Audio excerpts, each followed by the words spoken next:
Bonjour à tous et bienvenue à nouveau.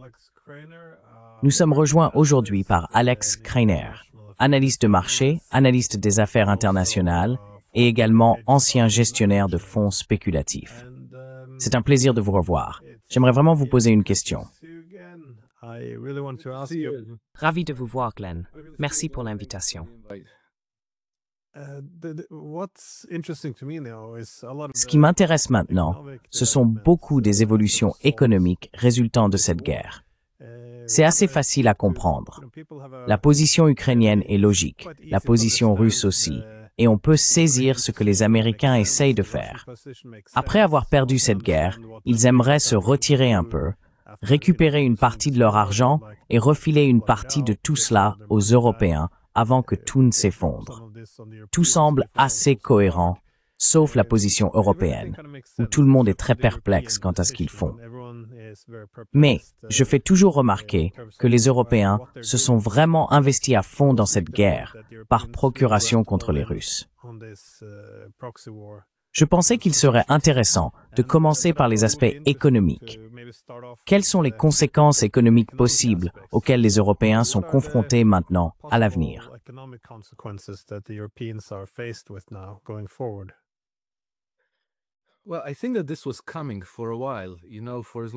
Je pense que ça se préparait depuis un certain temps.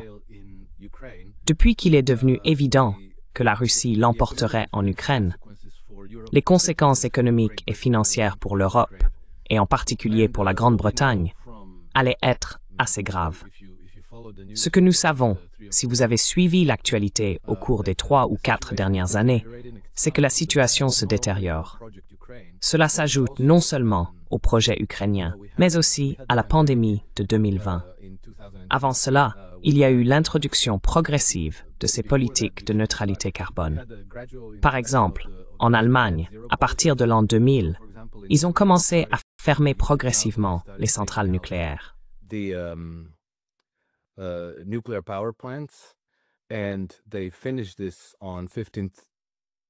ils ont terminé cela le 15 avril, je crois. 2023 ou 2024, je ne me souviens plus. Très récemment, ils ont fermé leur dernière centrale nucléaire. Et ils ont également perdu les gazoducs Nord Stream, qui fournissaient d'importantes quantités de gaz naturel bon marché et fiable en provenance de Russie pour l'économie allemande. Quelle était l'importance de cela? Eh bien, selon un analyste, le coût d'environ 20 milliards de dollars de gaz russe permettait de produire pour 2000 milliards de dollars de produits industriels allemands finis, qui étaient ensuite exportés vers la Chine, les États-Unis et ailleurs. Et maintenant, tout cela est menacé.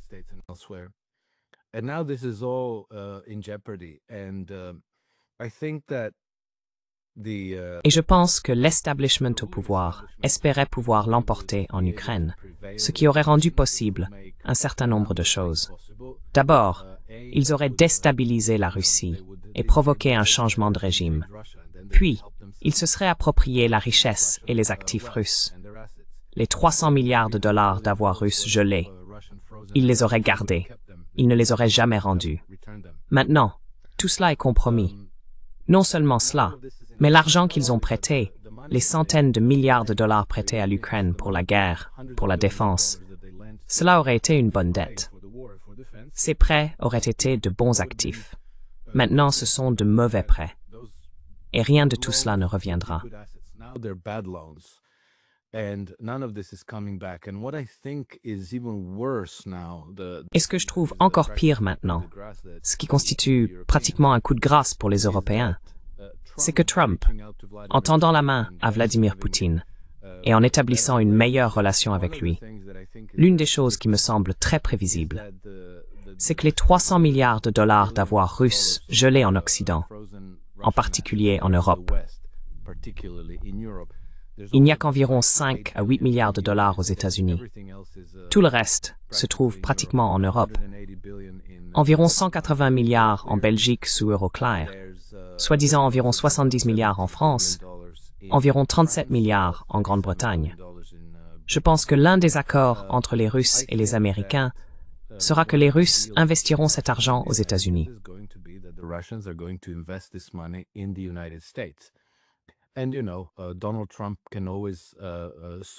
Et vous savez, Donald Trump peut toujours rendre l'accord plus attractif en disant « D'accord, eh bien vous savez, nous dégèlerons ces avoirs si vous les investissez aux États-Unis. Nous pouvons assouplir certaines sanctions, nous rendrons tout plus avantageux pour vous. » Et de la même manière qu'il a présenté les États-Unis comme une destination d'investissement à l'Arabie saoudite, aux Émirats arabes unis, au Qatar, et ainsi de suite, il fera de même pour les Russes. Et pour les Russes, ce choix a également du sens.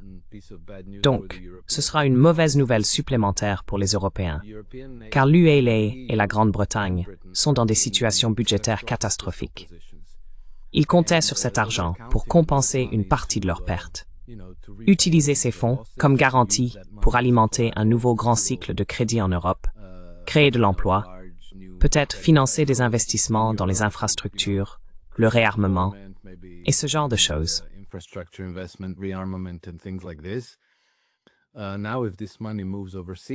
Maintenant, si cet argent est transféré à l'étranger, je pense que l'Europe arrive à une impasse. Et la probabilité que cela se produise, selon moi, est de 100%. Je pense que ce n'est qu'une question de temps, et cela va probablement arriver assez rapidement. Donc, vous savez, si les Russes disent « D'accord, nous voulons transférer ces actifs aux États-Unis », les Européens pourraient normalement répondre « Désolé, non, ils sont gelés, et vous êtes sous sanction. » Mais si Trump dit « D'accord, libérez ces actifs et envoyez-les à New York », les Européens devront s'exécuter, et cela a toujours été le cas. Cette guerre n'a fait que révéler à quel point les Européens sont dans une position subordonnée vis-à-vis des États-Unis. Et cela n'a rien à voir avec Trump. Si l'on repense, c'était quand déjà? Je crois que c'était en 2011 peut-être, lors de la grande course pour attraper Edward Snowden, alors qu'il était à Moscou.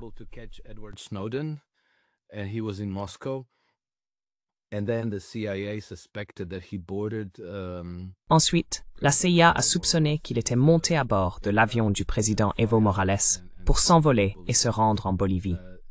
Ils ont ordonné à l'Italie, à l'Espagne, à la France et au Portugal de fermer leur espace aérien au vol d'Evo Morales. Et ils ont forcé son avion à atterrir à Vienne, où Evo Morales et l'équipage de son avion ont été retenus pendant 14 heures, le temps qu'ils les interrogent et fouillent l'appareil. C'était totalement illégal. C'était une violation du droit international. Mais les Européens ont obéi immédiatement à la demande de la CIA sans poser de questions. Autrement dit, ils ont enfreint le droit international pour satisfaire l'exigence de l'hégémon. Voilà, c'est la nature de cette relation. Et si demain Trump dit « Rendez les avoirs russes », les Européens devront le faire. Ils n'ont pas le choix.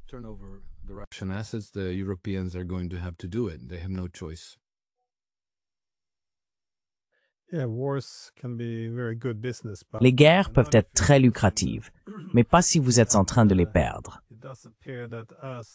Il semble en effet que maintenant que cette guerre est perdue, les États-Unis ne sont pas prêts à sombrer avec les Européens. Au contraire, je pense qu'ils vont tirer pleinement parti de la faiblesse de l'Europe. On le voit bien sûr avec les droits de douane que les États-Unis imposent à l'Europe. Ils sont d'ailleurs assez ouverts sur le fait qu'il serait plus avantageux pour les relations commerciales si l'UNMR venait à se dissoudre à un moment donné afin qu'ils puissent entretenir des relations bilatérales plus favorables avec chaque pays. Ils ont également réussi à imposer cet accord commercial qui, même du point de vue de l'UNMR, pourrait sembler dénué de sens. Mais, vous savez, il ne s'agit pas seulement d'économie, comme on dit.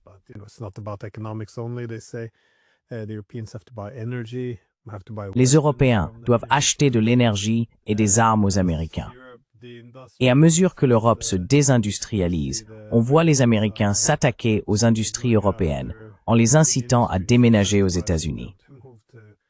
Encore une fois, une grande partie de cela n'a pas commencé sous Trump, mais sous l'Inflation Reduction Act de Biden. Donc vous savez, les gens ont tendance à trop se concentrer sur les personnalités.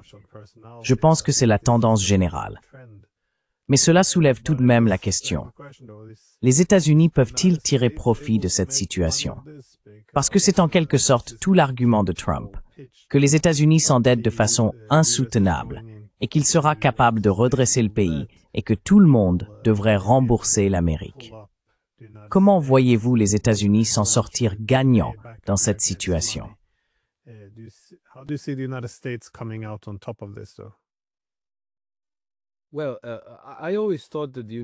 Eh bien, j'ai toujours pensé que les États-Unis disposent de beaucoup plus de marge de manœuvre que les autres puissances occidentales en ce sens, et qu'ils seront capables, disons, de gérer la crise, d'organiser peut-être un atterrissage en douceur.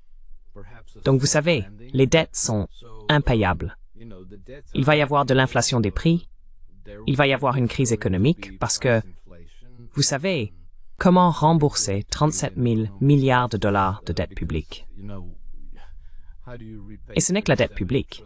Si vous prenez la dette totale du marché du crédit, on arrive à quelque chose comme 110 000 milliards de dollars.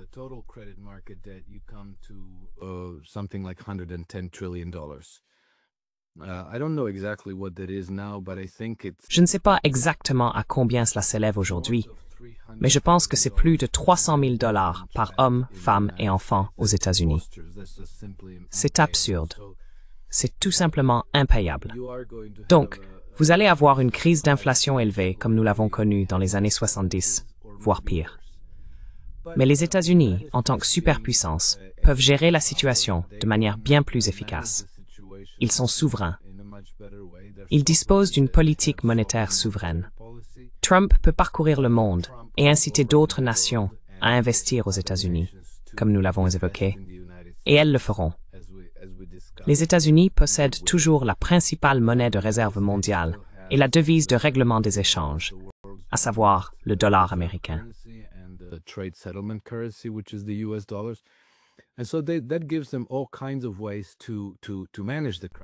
Cela leur donne donc toutes sortes de moyens de gérer la crise, alors que ce n'est pas le cas pour le Japon, la Grande-Bretagne ou l'UMA. Bien qu'il soit difficile de mesurer ces choses à l'échelle des agrégats, car les gouvernements publient des chiffres fantaisistes et on ne peut vraiment rien croire. Si l'on regarde simplement la tendance des prix des obligations souveraines au cours des dernières années, les prix des obligations ont commencé à entrer dans un marché baissier à l'été 2021. Cela a à peu près coïncidé avec le retrait américain d'Afghanistan, moment où j'ai pensé que l'Empire avait subi une blessure fatale. On a vu que les obligations britanniques, européennes, japonaises ont commencé à entrer dans un marché baissier, ainsi que les obligations américaines.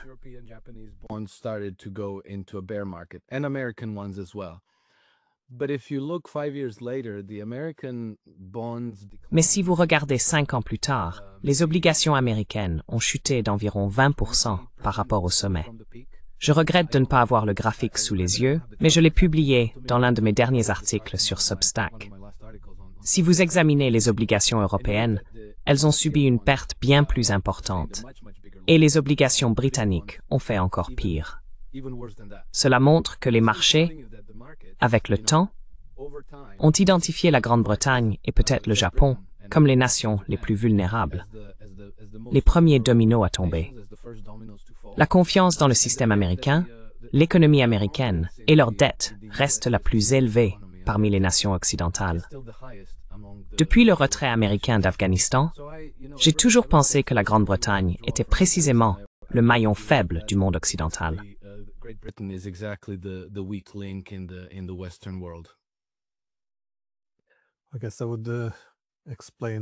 J'imagine que cela expliquerait en partie leur désespoir dans ce conflit.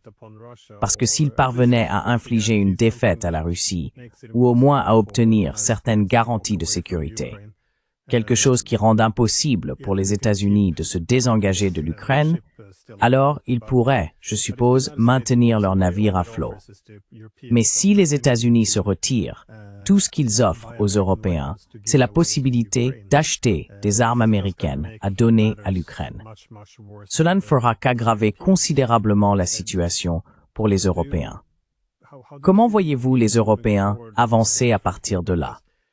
Car tout à l'heure, vous avez mentionné ces 300 milliards qui ont été gelés. Les Européens ont déjà détourné une grande partie des intérêts générés par ces fonds. mais j'ai l'impression qu'ils ont déjà puisé dans une partie de ces fonds. Je ne sais pas si vous avez une vue d'ensemble de l'ampleur de ce qu'ils ont déjà pris, ou de la manière dont ils les utilisent, ou de la façon dont ça fonctionne.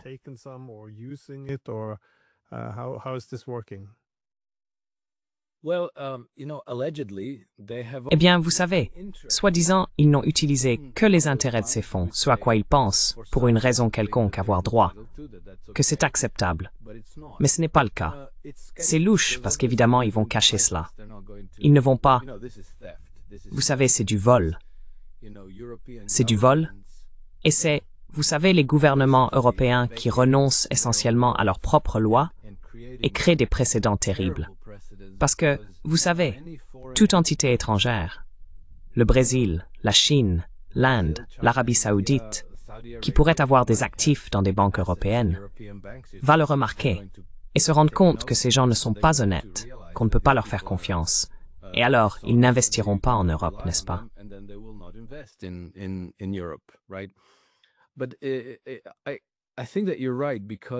Mais je pense que tu as raison, car d'après les informations que j'ai pu trouver, environ 71 milliards de dollars d'actifs russes gelés étaient censés être détenus en France. Mais il semble maintenant que ce chiffre ne soit plus que de 25 milliards. Il n'est donc pas clair comment ce montant est passé de 71 à 25. Mais il est très probable que le gouvernement Macron ait décidé de se servir, ce qui explique peut-être pourquoi Macron a été si enthousiaste à l'égard de cette guerre et si paniqué à l'idée de la perdre, car ils devront alors rembourser. Si les hostilités prennent fin, si la paix est conclue, et si les sanctions contre la Russie commencent à être levées, alors cet argent devra être restitué à la Russie.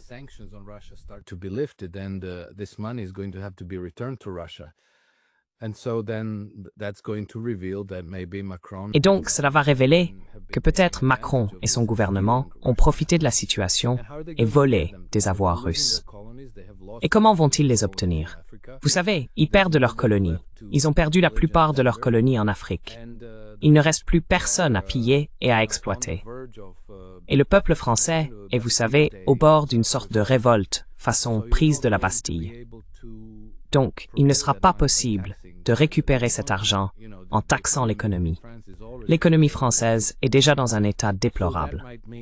Cela pourrait donc signifier la faillite de toute la nation. Et cela pourrait signifier, je ne sais pas, j'aurais tendance à dire, des poursuites pénales.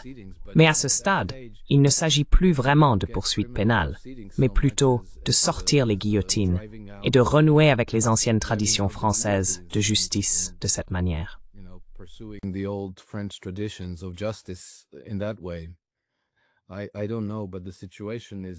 Je ne sais pas, mais la situation est très grave. Pendant que vous me posiez la question, j'ai consulté le graphique dont je parlais à propos des obligations d'État, car je pense que c'est un indicateur assez significatif. Depuis le 1er janvier 2020, les obligations du Trésor américain ont chuté d'environ, disons, 13%. Les obligations européennes d'environ 24%.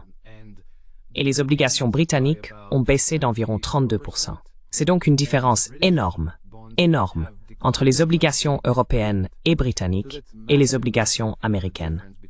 Et en particulier, les obligations britanniques semblent extrêmement vulnérables, ce qui montre que les marchés mondiaux ont totalement perdu confiance dans l'économie britannique et dans la capacité du gouvernement britannique à honorer ses dettes.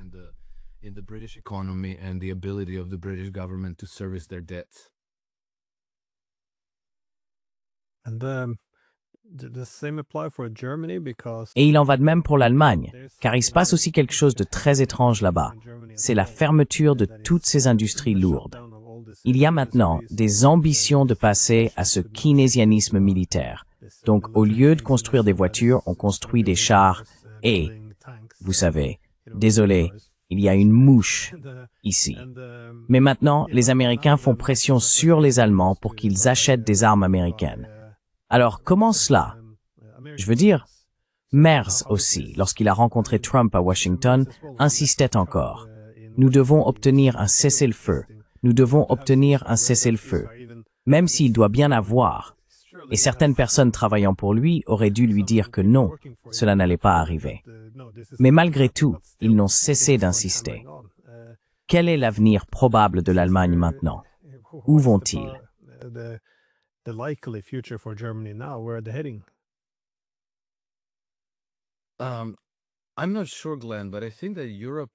Je ne suis pas sûr, Glenn, mais je pense que l'Europe est devenue un endroit qui risque d'être complètement marginalisé dans les affaires mondiales.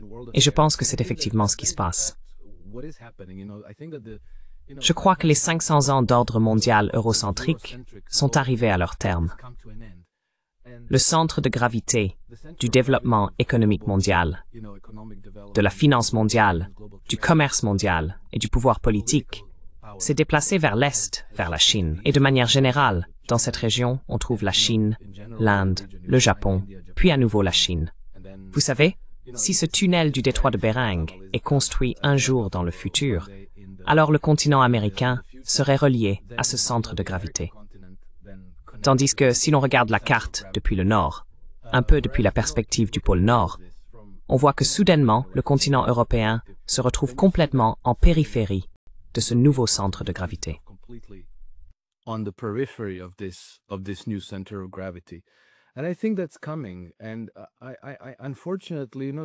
Et je pense que cela arrive.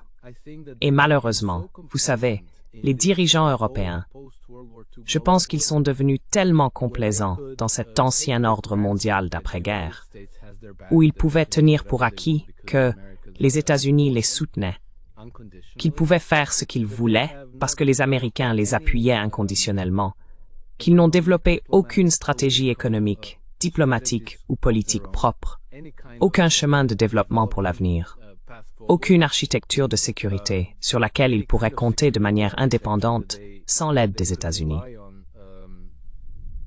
Maintenant que l'administration Trump est arrivée et a décidé de changer le cours de la politique étrangère américaine, ils se retrouvent complètement désemparés.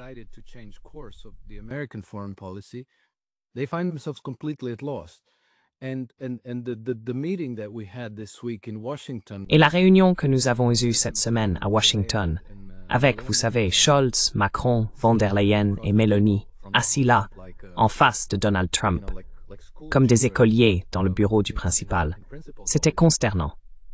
J'ai essayé d'écouter les enregistrements de ces réunions, et tout ce que disaient les dirigeants européens était très superficiel. Ils faisaient des remarques comme s'ils ne comprenaient pas vraiment les enjeux. Vous savez, Ursula von der Leyen qui disait « Oh, il faut sauver les enfants, parce que les enfants, vous voyez. » Je pense qu'elle essayait de prendre l'avantage moral en faisant semblant devant les caméras d'avoir du cœur.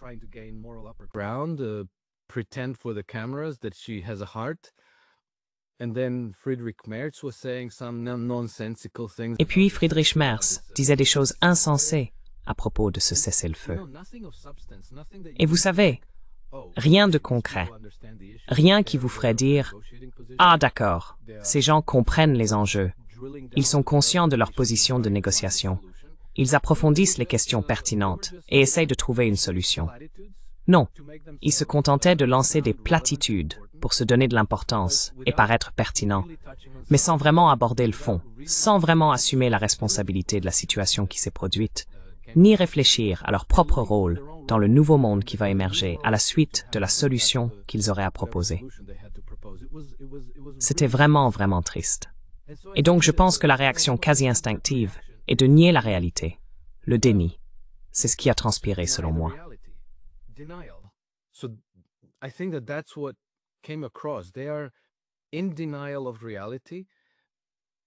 Ils sont dans le déni de la réalité, car la réalité est qu'ils sont des acteurs complètement superflus. Et je ne suis pas sûr que ce soit une information confirmée, mais Donald Trump aurait même demandé à Ursula von der Leyen de quitter la salle lorsqu'il discutait de certains sujets avec les dirigeants élus des puissances européennes.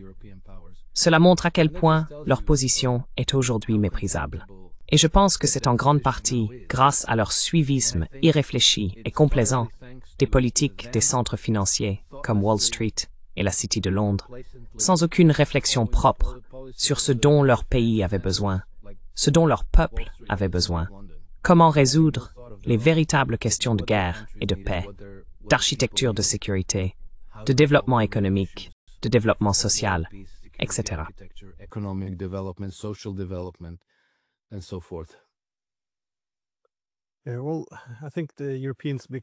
Oui, eh bien, je pense que les Européens sont devenus tellement habitués et aussi tellement enclins à aborder toutes les questions, toute la politique, sous un angle moral.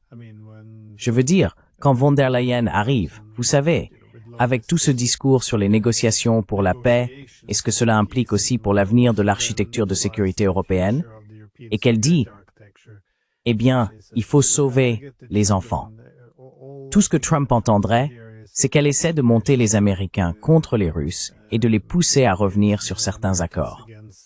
Parce que, de mon point de vue, l'Europe est devenue très dépendante de ce cadrage moral. Je pense que beaucoup de pays le font, mais les Européens le font à grande échelle. Je veux dire, dès que vous présentez un sujet dans le langage de la moralité, il n'y a plus d'opposition.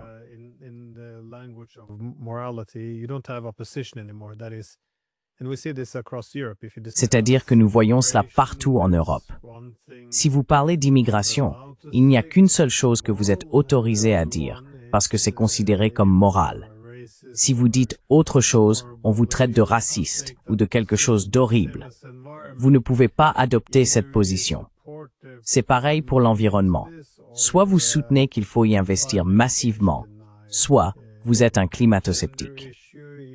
La question du genre est similaire. Soit vous acceptez tout, soit vous êtes un intolérant. La même logique s'applique souvent à la politique étrangère. Toutes nos politiques étrangères, toutes nos guerres, tout est présenté comme étant au nom des droits de l'homme, de la démocratie et de la liberté, comme si c'était réellement ce qui motivait la politique étrangère des pays. Mon exemple préféré est peut-être l'idée que, eh bien, avec l'OTAN, 20 ans d'occupation en Afghanistan n'était pas suffisant, parce qu'il fallait laisser les jeunes filles aller à l'école.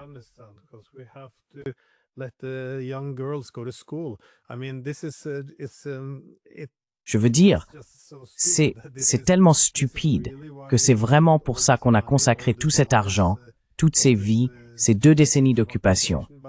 Mais bon, je pense que les Européens y sont particulièrement accros, parce que quand on a, disons, 27 ou 28 États membres dans l'Union européenne, tous, avec des intérêts, des identités, des parcours, des géographies différents, l'idée que les Italiens et les Estoniens devraient avoir les mêmes intérêts, c'est absurde.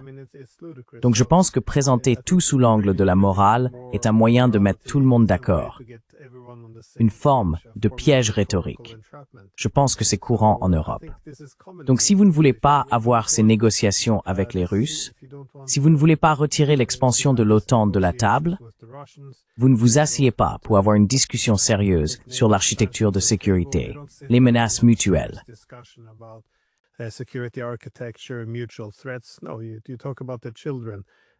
Non, tu parles des enfants, comme tu l'as dit, même si elles s'en soucieraient. Mais beaucoup de ces problèmes, d'après ce que j'entends, sont en quelque sorte exagérés. Mais encore une fois, comme tout cela est présenté sous l'angle de la morale, je ne sais pas trop ce que j'ai le droit de dire.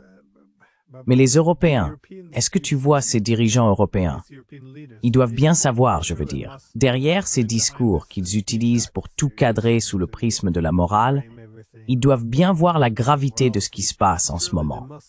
Les catastrophes économiques qui se profilent, la fracture géopolitique s'ils misent tout sur les États-Unis en pensant qu'ils seront toujours leur papa, et même en s'aliénant les Chinois, les Russes, tout le monde.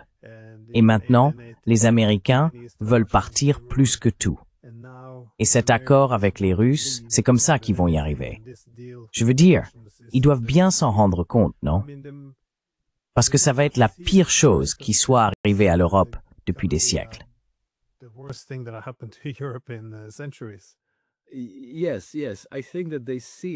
Oui, oui. Je pense qu'ils le voient, et c'est précisément pour cela qu'ils sont si paniqués. Ils n'ont pas de plan B. Ils sont devenus tellement complaisants, dépendants des États-Unis, qu'ils sont complètement non préparés à ce qui les attend. Lorsque vous avez mentionné le fait de défendre des arguments moraux, c'est exactement ça. Ursula von der Leyen n'a rien à dire. Elle n'a rien à ajouter à la discussion. Elle n'a aucune solution à proposer aux vrais problèmes. Alors elle dit, « Oh, il faut sauver les enfants », parce que c'est la seule chose qu'elle peut dire, sans que personne ne soit en désaccord. Et puis, vous savez, c'était très malin de la part de Donald Trump de dire que ce n'est pas pour cela que nous sommes ici. Et c'était une manière très subtile et polie, mais c'était un refus ferme.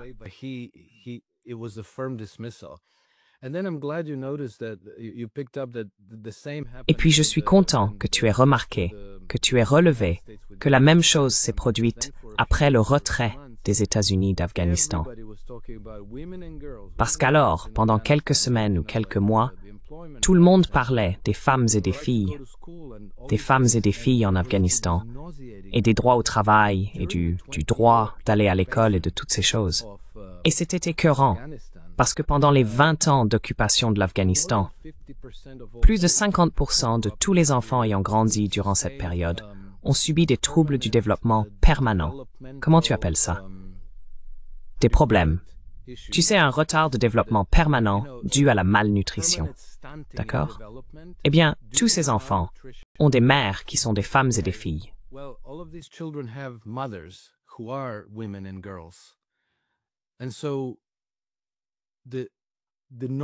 Et donc, l'hypocrisie nauséabonde de revendiquer cette supériorité morale, prétendant partir en guerre et occuper un pays afin d'imposer certains droits aux femmes et aux filles, alors qu'en même temps, leurs enfants subissent une famine, mettant leur vie en danger sous votre surveillance. C'est tout simplement, c'est au-delà du ridicule. C'est au-delà de la tristesse et de la tragédie. Et puis, vous savez, vis-à-vis de la Russie, j'ai oublié maintenant exactement le dernier exemple que nous avons eu de cela. Mais les dirigeants européens se bousculaient pour afficher cette supériorité morale face aux Russes. Et lorsque, lors de ces rassemblements internationaux, les délégations russes venaient prononcer leurs discours, les dirigeants européens coordonnaient ces réactions théâtrales où ils prenaient toutes leurs affaires et quittaient la salle parce qu'ils refusaient d'écouter les Russes.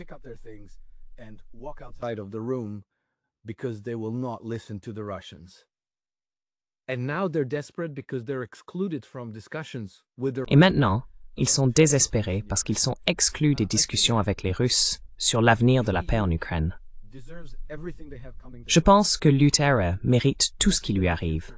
Et je pense que l'avenir, probablement pas si lointain que ça, nous mènera inévitablement à la dissolution de l'Union européenne et de l'OTAN avec elle. Ce sera donc probablement une crise très très grave pour l'Europe. D'après ce que je comprends, il y a de fortes chances que des pays européens, comme la France et la Grande-Bretagne, et peut-être aussi l'Allemagne, sombrent dans une forme de révolte ou de révolution sociale, voire même de guerre civile. Mais ce ne serait pas la première fois dans l'histoire que de telles choses se produisent.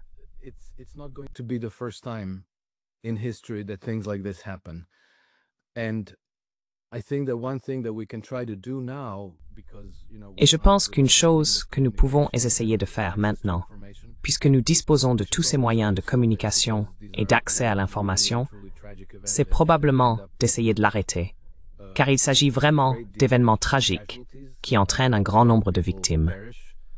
Beaucoup de gens périssent, les économies s'effondrent, des famines surviennent également fréquemment dans ces situations. Il vaudrait donc mieux éviter cela. Mais pour l'éviter, nous allons devoir tendre la main aux Russes et faire la paix, et discuter d'une architecture de sécurité commune pour l'avenir, plutôt que de prétendre que nous avons la supériorité morale et de refuser de leur parler.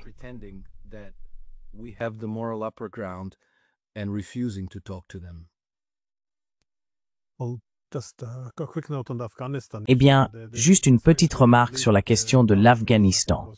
Il y a eu en fait des documents divulgués, je crois que c'était Wikileaks qui les a publiés, provenant de la CIA, qui abordaient le fait que le soutien à l'occupation de l'Afghanistan diminuait en Europe. Ils ont donc trouvé une solution. Présenter cela comme une question de droits des femmes, car c'est un sujet qui tient à cœur aux Européens. Ce n'est donc pas accidentel, c'est très stratégique. Mais c'est aussi une tendance inquiétante en Ukraine, car ils ont fait la même chose en 2014. C'était du genre, il faut aider les Ukrainiens, à atteindre la démocratie.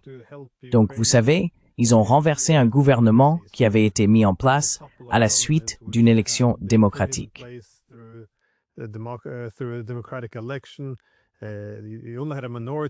Seule une minorité d'Ukrainiens soutenait réellement le Maïdan. Encore moins nombreux étaient ceux qui soutenaient le coup d'État. Cela a provoqué un changement de régime, et tout cela était immoral. Et bien sûr, les habitants du Donbass n'étaient pas favorables à cela. Ils voulaient retrouver leur véritable gouvernement. Donc, eh bien, il faut aider l'Ukraine. Alors maintenant, on va tuer des Ukrainiens dans le Donbass. En 2019, lorsque les Ukrainiens ont enfin pu voter, ils ont choisi la plateforme de paix de Zelensky. Non seulement les nationalistes formés par les États-Unis s'y sont opposés, mais il y avait aussi des ONG soutenues par l'Occident, comme le Ukraine Media Center, qui ont alors publié cette liste de lignes rouges pour Zelensky. En gros, tout ce sur quoi il s'était présenté et pour lequel 73% des Ukrainiens avaient voté. Tout cela figurait sur cette liste.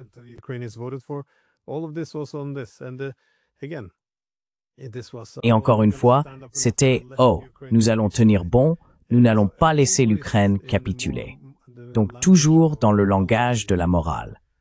Et pour moi, l'une des pires choses possibles au cours des 3 dernières années et demie, c'était cette idée qu'on allait simplement envoyer toutes les armes dont on dispose et boycotter toute diplomatie, ce qui signifie qu'on alimente la guerre sans laisser de voie diplomatique pour en sortir.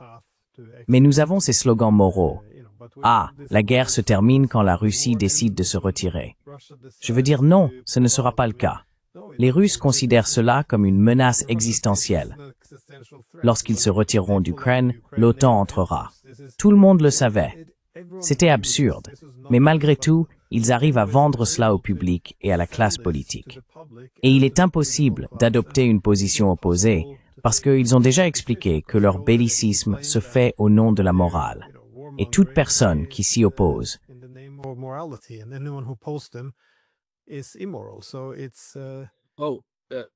Au fait, Glenn, je voulais ajouter quelque chose concernant l'avenir de l'Europe, car la direction actuelle de l'Europe est désormais déterminée à rejoindre directement la guerre contre la Russie. Mais ils ne seront pas prêts, selon leurs propres évaluations, n'est-ce pas? Ils ne seront pas prêts à le faire avant au moins 2028 ou 2029. C'est pourquoi ils sont désespérés que la guerre en Ukraine se poursuive jusque-là. Parce que, tu sais, il est plus facile de rejoindre une guerre déjà en cours que d'en inventer une toute nouvelle. Il faut la mettre en place. Il faut créer des justifications. Il faut créer un prétexte. Tout cela à partir de rien est difficile à faire. Donc ils sont désespérés que la guerre en Ukraine continue jusqu'à ce qu'ils soient prêts à y participer directement.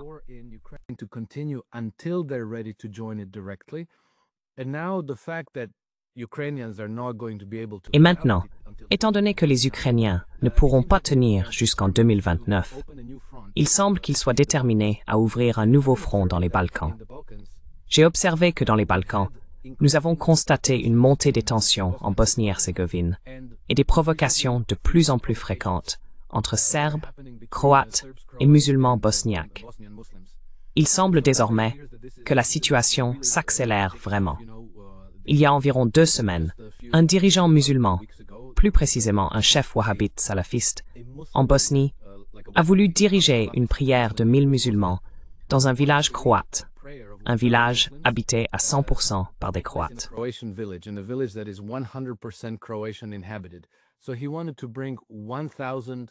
Donc, il voulait faire venir 1000 autres musulmans wahhabites pour organiser une prière dans ce village où ils ne vivent pas, où ils n'ont pas leur place.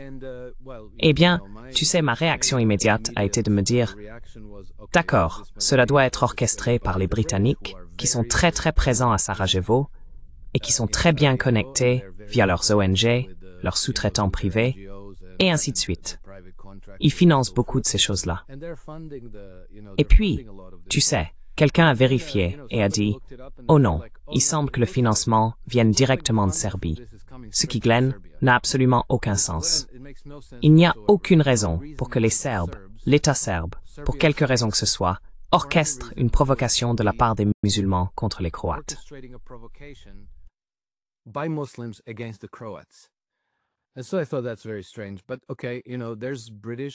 Et donc j'ai trouvé ça très étrange. Mais bon, vous savez, il y a aussi des ONG dirigées par les Britanniques en Serbie. Donc voilà, c'est comme ça qu'ils procèdent. Et très peu de temps après, il y a eu une escalade de manifestations, des manifestations contre le gouvernement Vučić en Serbie. Puis les Serbes ont enquêté et ont découvert que, cela a été financé depuis la Croatie. Eh bien, vous savez, il y a beaucoup d'ONG financées par les Britanniques en Croatie. Et c'est ainsi qu'ils s'y prennent. Ils commencent à polariser lentement ces sociétés, puis à un moment donné, il va y avoir un incident qui va faire déborder la situation, qui va enflammer les esprits, au point que les gens vont prendre les armes et qu'une guerre va éclater. Voilà le danger aujourd'hui. Comme ils sont en train de perdre l'Ukraine, ils vont devoir ouvrir un nouveau front de guerre.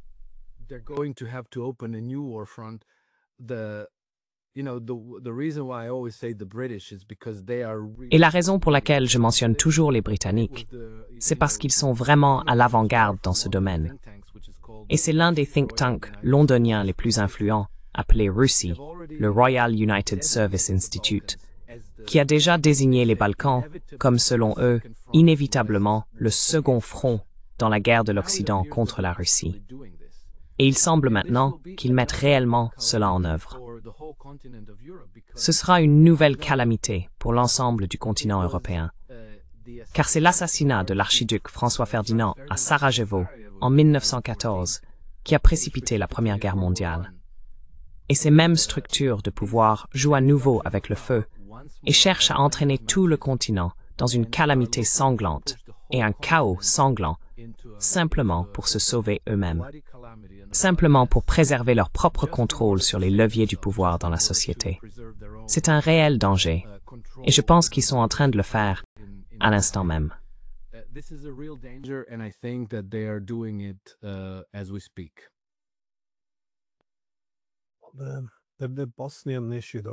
La question bosniaque, cependant, c'est, je veux dire, les gens l'ont négligé trop longtemps.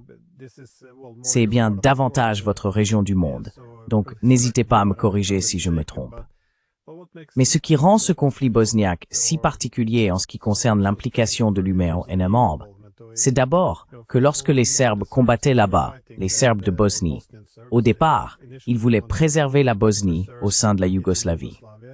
Si cela n'était pas possible, ils voulaient au moins que les régions serbes puissent rester dans la Yougoslavie ou rejoindre la Serbie. On ne leur a pas permis de le faire.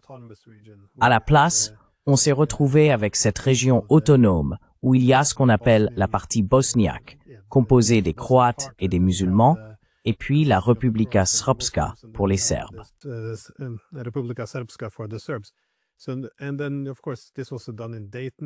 Et puis bien sûr, cela a été fait à Dayton, et on a mis en place ces pouvoirs spéciaux pour créer ce système autonome. Donc deux régions autonomes, c'est-à-dire la Bosnie et la Republika Srpska, dans une sorte d'État unique. Et telle était la mission. Il fallait mettre cela en place, et on a donné des pouvoirs spéciaux à cette institution qui était censée les exercer pendant 2 ans pour construire cette Bosnie. Ils pouvaient révoquer des présidents et faire à peu près tout ce qu'ils voulaient. Un premier ministre italien a même qualifié cela de quasi-pouvoir colonial. Quoi qu'il en soit, ces pouvoirs ont ensuite été transférés ou détournés par l'Union européenne, qui détient maintenant comment ça s'appelait-il, le poste. C'est le haut, j'ai oublié les titres qu'ils utilisent.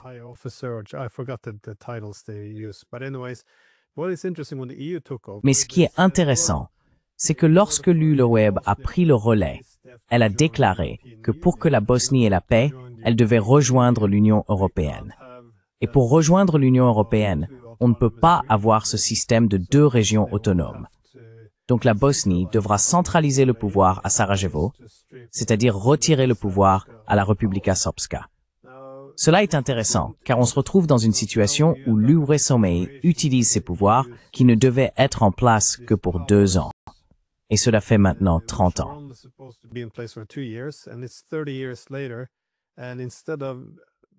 Et au lieu d'utiliser cela conformément au mandat de création de deux systèmes autonomes, ils s'en servent pour tenter de démanteler les deux régions autonomes. Et vous savez, donc chaque fois qu'ils s'en prennent aux Serbes en Bosnie, il y a une situation délicate où ils sapent en réalité l'accord de Dayton.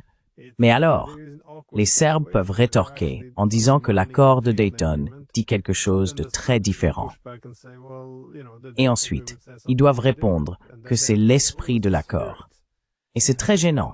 Je ne sais pas. Comme je l'ai dit, la Croatie, c'est alors votre pays voisin. Mais comment voyez-vous un éventuel conflit se dérouler là-bas si cela devient une prochaine ligne de front possible?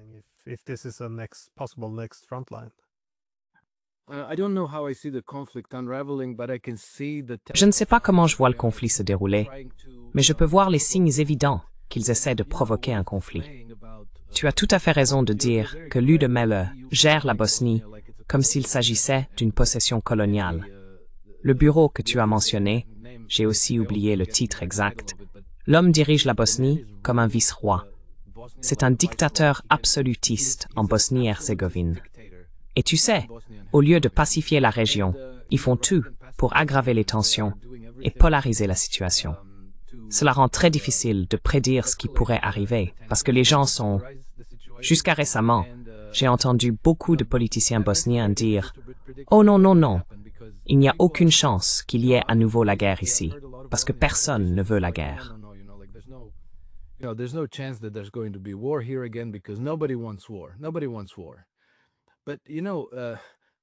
Personne ne veut la guerre. Mais tout au long de l'histoire, orchestrer des guerres a toujours consisté à mettre en scène des provocations, à organiser des atrocités, où l'on réunit un groupe d'extrémistes violents, disons. On leur donne de l'argent, et par exemple, on rassemble un groupe de Croates extrémistes.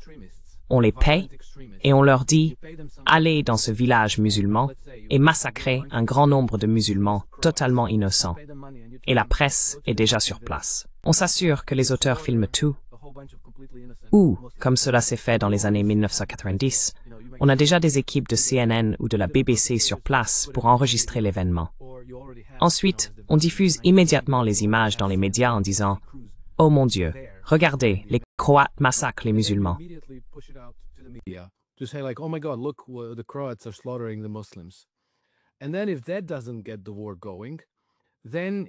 Et puis, si cela ne suffit pas à déclencher la guerre, on recommence le processus. On trouve un groupe d'extrémistes violents du côté musulman et on leur dit « Allez dans ce village croate et massacrez un tas de gens. Assurez-vous que tout soit filmé. » Et ainsi, la guerre démarre. C'est ce qu'ont fait les Britanniques, qui contrôlaient une ville appelée, comment dire, Amici. C'était un peu comme les massacres de Bucha. Et c'était censé avoir été commis par les Croates.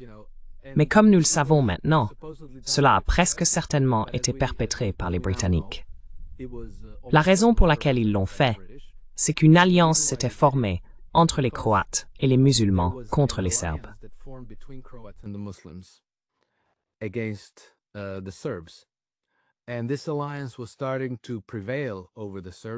Et cette alliance commençait à l'emporter sur les Serbes, et ils commençaient à remporter des campagnes militaires victorieuses. Cela contrecarrait complètement les plans britanniques pour la Bosnie. Alors ils ont décidé de détruire cette alliance. D'abord, ils ont orchestré un massacre de moindre ampleur de musulmans contre des Croates. Ensuite, ils ont orchestré un massacre plus important des Croates contre les musulmans. Cela peut sembler incroyable, mais j'étais relativement proche de ces événements. Je connais des personnes qui savent ce qui s'est passé. Pour les lecteurs anglophones, je recommanderais un livre d'une journaliste et auteure britannique nommée Carol Hodge. Elle a écrit un livre intitulé Britain and the Balkans, 1991 to the present. Ce livre est très convaincant. And so that book is very compelling. It doesn't actually say. Elle ne dit pas explicitement que les Britanniques ont orchestré ce massacre, car ce n'est pas la version officielle, mais elle présente la version officielle, puis met en lumière toutes ces incohérences, ce qui vous amène en quelque sorte à la conclusion évidente. Nous savons laquelle c'est. C'est quelque chose qui a été fait tout au long de l'histoire depuis très très longtemps, chaque fois que cela a été jugé nécessaire. Des attentats terroristes. Si vous avez besoin de réorganiser le Moyen-Orient, eh bien, il va falloir faire intervenir les Américains. Les Américains ne veulent pas le faire. Alors d'accord, faisons le 11 septembre. Et puis, pour une autre raison, peut-être qu'il vous faut un massacre de Boutcha, parce que vous voulez faire échouer les négociations de paix entre l'Ukraine et la Russie.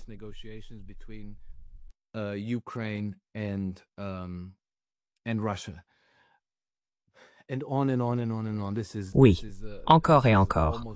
Cela fait presque partie du manuel, et nous voyons maintenant ce schéma mis en œuvre dans les Balkans. Et vous savez, comment cela va-t-il se passer? Eh bien, si cela dépend du peuple, la situation sera désamorcée. Mais il faut que les gens soient correctement informés, plutôt que d'être nourris de propagande, de mensonges et d'obscurcissement par les médias traditionnels. Et c'est en partie ce qui devient la responsabilité de toute personne qui comprend la situation. Essayez de faire passer le message, car nous ne voulons pas revivre ce que nous avons traversé en 1914 et à la fin des années 1930. Parce que, encore une fois, cela pourrait se transformer en Troisième Guerre mondiale.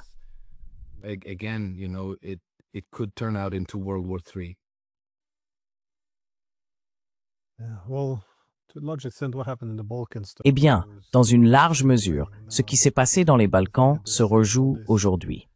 On avait toutes ces familles mariées entre musulmans, croates et serbes. Et puis, du jour au lendemain, tout le monde se retourne les uns contre les autres.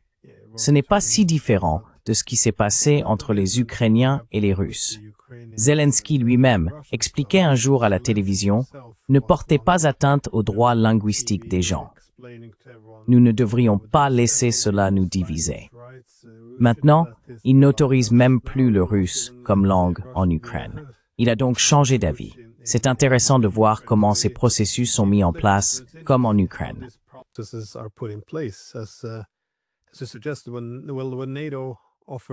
Comme je l'ai suggéré, lorsque l'OTAN a proposé à l'Ukraine une adhésion future à ce moment-là, je crois que les sondages montraient environ 17 ou 18% de la population ukrainienne souhaitait rejoindre l'OTAN. Si les Ukrainiens avaient eu le choix entre l'OTAN et la Russie, la majorité aurait préféré faire partie d'une architecture de sécurité avec les Russes. Seule une petite minorité associait l'OTAN à une quelconque protection. Mais tout cela vole en éclats. Dès qu'on peut attiser un conflit, une méfiance, cela va dans un sens, puis dans l'autre. Et une fois que le sang a coulé, tout cela n'a plus d'importance. Ainsi, être capable d'instiguer des conflits, ils en ont fait un véritable art, on dirait.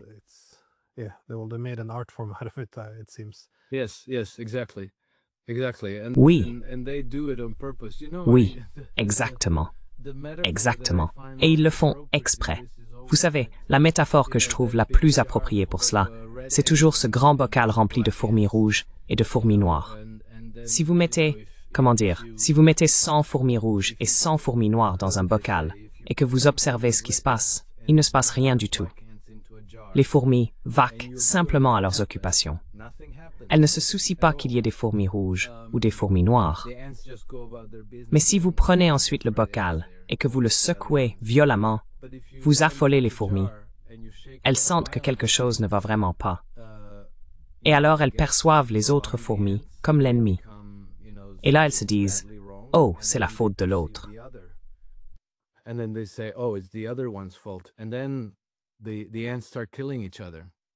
Et puis, les fourmis commencent à s'entretuer. Et je pense que c'est exactement la même chose. Vous savez, la question de la langue russe n'existait même pas. Les gens parlaient simplement russe, ils parlaient ukrainien, et ils continuaient leur vie jusqu'en 2014, lorsque l'Occident a renversé le gouvernement démocratiquement élu à Kiev et a installé une junte fasciste. Leur premier décret a été d'interdire l'utilisation officielle de la langue russe, à la télévision et dans les écoles. Donc à partir de là, vous avez commencé à en faire un problème. Et ils ont lancé une vaste campagne de diabolisation des Russes et des russophones en Ukraine. Donc maintenant, vous voyez, vous avez commencé à secouer le bocal. So now, you started shaking the jar. You started pointing out, these are the other peoples and they're bad. Vous avez commencé à dire, voici les autres. Ils sont mauvais. Ils sont dangereux pour nous. Et nous devons les subjuguer. Sinon, ils représentent une menace pour nous. Et puis, vous savez, vous passez 8 ans à intensifier ces tensions et à créer des haines qui n'existaient pas auparavant. Dans l'ex-Yougoslavie, j'ai grandi ici, nous avions des catholiques, des chrétiens orthodoxes, les Serbes et les Monténégrins, nous avions des musulmans, d'autres nationalités vivaient ici. Et cela n'a jamais posé de problème jusqu'à ce qu'on en fasse un problème. Et on peut voir ce phénomène. On peut voir que cela recommence aujourd'hui. Et c'est fait délibérément. And it's being done deliberately, this is not, later mainstream media in the West, they say like, Plus tard, les médias traditionnels en Occident disent des choses comme « Oh, des haines ancestrales ». Qui pourrait comprendre cela? Ces gens sont primitifs et violents. Ils ne peuvent pas s'en empêcher. Ils veulent juste tuer l'autre. Et ainsi de suite. Ce n'est pas du tout vrai. Ce n'est même pas un peu vrai. C'est lorsque l'on sème la psychose dans la population, lorsqu'on la pousse au bord d'une crise existentielle, lorsqu'on la prive d'avenir, et qu'elle ne sait plus comment résoudre ses propres problèmes, que l'on commence à créer cette psychose, où l'on rejette la faute sur l'autre camp. Alors on commence à dire aux musulmans, « Oh, ce sont les Serbes. Ce sont les Serbes qui menacent votre avenir. »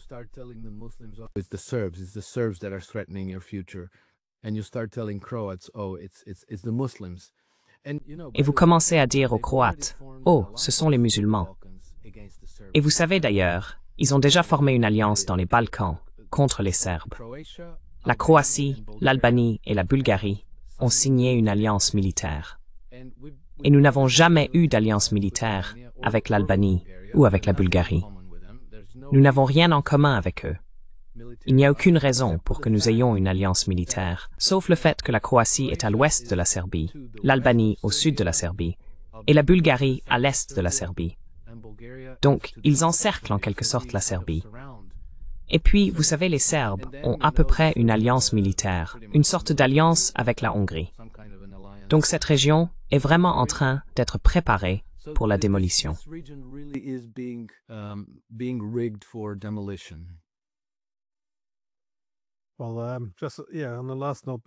Eh bien, juste sur ce dernier point, avant que j'oublie, une chose similaire a été révélée.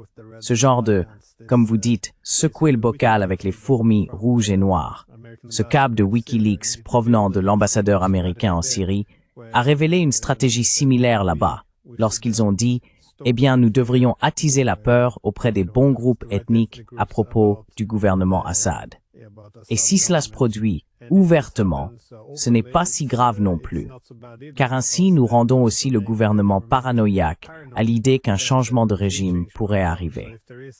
Donc s'il y a une protestation ou un soulèvement, ils vont surréagir, ce qui va alors enclencher la spirale de la violence. Donc encore une fois, ils restent en retrait en disant « Oh, ces gens primitifs et violents », alors qu'en réalité, ils sont là à planifier comment provoquer des tensions entre les groupes. C'est assez remarquable. Bref, Alex, merci beaucoup. J'apprécie toujours nos conversations. Merci infiniment.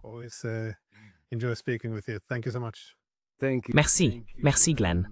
C'est toujours ce plaisir d'être avec vous.